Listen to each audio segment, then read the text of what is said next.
આગામી 2 મેના રોજ ભારતના વડાપ્રધાન નરેન્દ્ર મોદી ગુજરાતની 2 દિવસીય મુલાકાતે આવી રહ્યા છે. ત્યારે રાજ્યના ગૃહમંત્રી હર્ષ સંઘવી જામનગરની મુલાકાતે આવ્યા હતા. જામનગરની મુલાકાતે આવેલા હર્ષ સંઘવી દ્વારા સભા સ્થળ પ્રદર્શન મેદાનની મુલાકાત લેવામાં આવી હતી. આ તકે તેમના દ્વારા રાજ્યના કેબિનેટ મંત્રી મુળુ બેરા, રાઘવજી પટેલ, રેન્જ આઈજી અશોકકુમાર યાદવ, જિલ્લા પોલીસ વડા પ્રેમસુખ ડેલુ સહિતના સાથે બેઠક કરવામાં આવી હતી. જામનગર પહોંચેલા હર્ષ સંઘવી દ્વારા સ્થાનિક ક્ષત્રિય સમાજના લોકો સાથે બેઠક પણ યોજવામાં આવી હતી. તેમજ જામનગર લોકસભા બેઠકના ભારતીય જનતા પાર્ટીના ઉમેદવાર પૂનમ માડમના નિવાસ સ્થાને પણ ગૃહમંત્રી હર્ષ સંઘવી દ્વારા ચર્ચા વિચારણા કરવામાં આવી હતી. આજે જામનગરમાં ભારતીય જનતા પાર્ટીના સૌ આગેવાન કાર્યકર્તા મિત્રો જોડે બેસવાનો અને ચૂંટણી કાર્યાલયનો જવાનો અવસર પ્રાપ્ત થયો.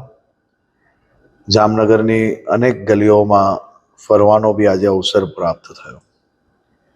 દેશભરમાં 2024ની લોકસભાની આ ચૂંટણીના માહોલમાં કાશ્મીરથી કન્યાકુમારી સુધી સૌ સમાજ, સૌ વર્ગ, મહિલા, પુરુષ, બાલક, વૃદ્ધ, આ તમામ વર્ગોમાં એક જ નારો છે, મોદી મોદી.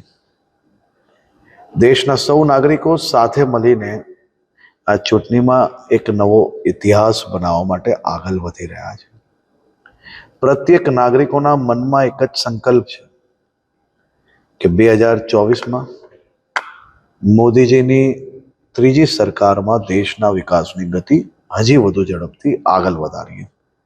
આદરણીય મોદીજી જામનગરને ચૂંટણી સભા સંબોધવા માટે જ્યારે જામનગર પધારવાના છે, આજે સૌ ભારતીય જનતા પાર્ટીના આગેવાનો સાથે ગ્રાઉન્ડનું નિરીક્ષણ, વ્યવસ્થાઓની બેઠક થઈ અને ખૂબ મોટી સંખ્યામાં જામનગરના દિલમાં મોદી અને મોદીજીના દિલમાં ગુજરાત અને જામનગર છે.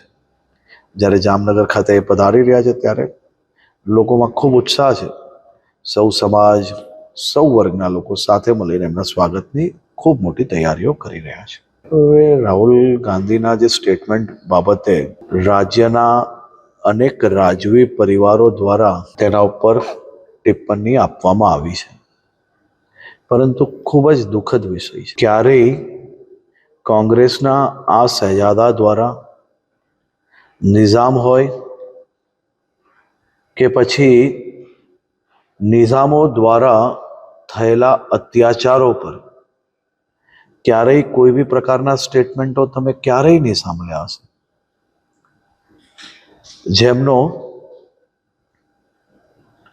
ઇતિહાસ પર આખા ભારત દેશને ગર્વ હોય એવા રાજા રજવાડાઓ માટે દરેક ચૂંટણીઓમાં અનેક સ્ટેટમેન્ટ આપવા માટે આ કોંગ્રેસના યુવરાજ ખૂબ જ ફેમસ છે. ખૂબ દુઃખનો વિષય છે.